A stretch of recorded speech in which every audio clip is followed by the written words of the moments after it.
एक राजा ने भगवान कृष्ण का एक मंदिर बनवाया और पूजा के लिए एक पुजारी को लगा दिया। पुजारी बड़े भाव से बिहारी जी की सेवा करने लगा। भगवान की पूजा अर्चना और सेवा टहल करते पुजारी की उम्र बीत गई। रोज एक फूलों की माला सेवक के हाथ से भेजा करता था।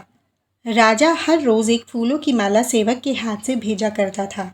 पुजारी वह माला बिहारी जी को पहना देते थे। जब राजा दर्शन करने आता तो पुजारी वह माला बिहारी जी के गले से उतारकर राजा को पहना देते थे। यह रोज का नियम था।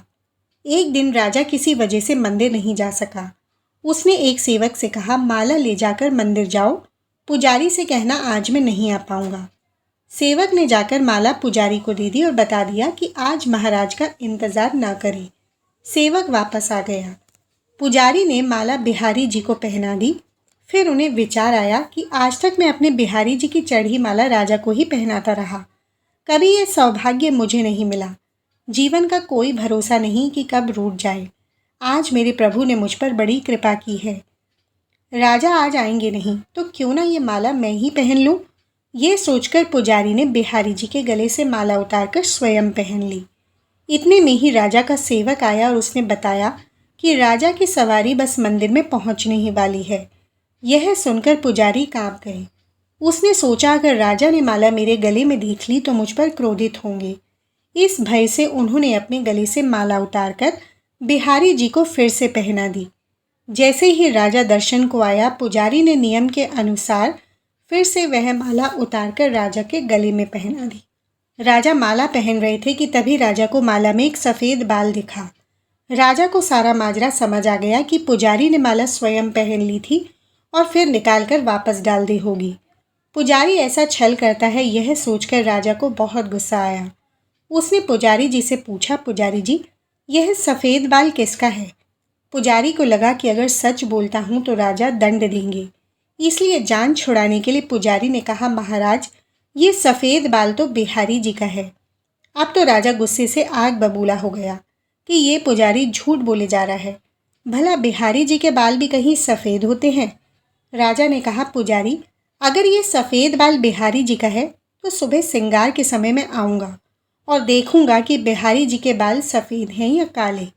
अगर बिहारी जी के बाल काले निकले तो मैं आपको फांसी दे दूंगा। राजा हुक्म सुनाकर चला गया। अब पुजारी जी रोकर बिहारी जी से विनती करने लगे, प्रभु, मैं जानता हूँ मैं आपके सन्मुख झूठ बोलने का अपराध किया है। अपने गले में डाली माला पुनः आपको पहना दी। आपकी सेवा करते करते वृद्ध हो गया। ये लालसा ही रही कि कभी आपको चढ़ी माला पहनने का सौभाग्य मिले। इसी लोभ में ये अपराध हुआ।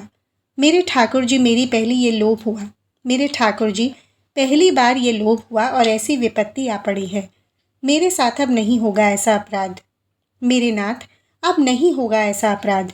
अब आप ही बताइए, अब आप ही बचाइए, नहीं तो कल सुबह मुझे फांसी पर चढ़ा दिया जाएगा। पुजारी सारी रात रोते रहे। सुबह होते ही राजा मंदिर में आ गया। उसने कहा कि आज प्रभु का श्रृंगार वह करेगा।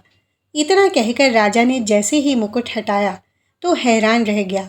बिहारी जी के सारे बाल सफ़ेद थे। राजा को लगा पुजारी ने जान बचाने के लिए बिहारी जी के बाल रंग दिए होंगे। गुस्से में तमतमाते हुए उसने बालों की जांच करनी चाहिए। बाल असली हैं या नकली ये समझने के लिए उसने जैसे ही बिहारी जी के बाल तोड़े, बिहारी जी के सिर से खून की धार बहने लगी। राजा ने प्रभु के चरण पकड़ लिए और क्षमा मांगने लगा। बिहारी जी की मूर्ति से आवाज़ आई, राजा, तुमने आज तक मुझे केवल मूर्ति ही समझा, इसलिए आज से मैं तुम्हारे लिए मूर्ति ही हूँ। पुजारी जी मुझे साक्षात भगवान समझते हैं। उनकी श्रद्धा की लाज रखने के लिए आज मुझे अपने बाल सफ़ेद करने पड़े, वह रक्त की धार भी बहानी पड़ी तुझे समझाने के लिए।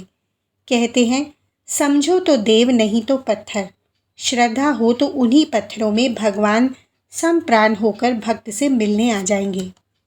श्री वृंदावन बांके बिहारी लाल की जय हो। दोस्तों, कथा अच्छी लगी हो तो वीडियो को लाइक और शेयर ज़रूर करें और ऐसे ही धार्मिक कहानियों के लिए हमारे चैनल को सब्सक्राइब ज़रूर करें।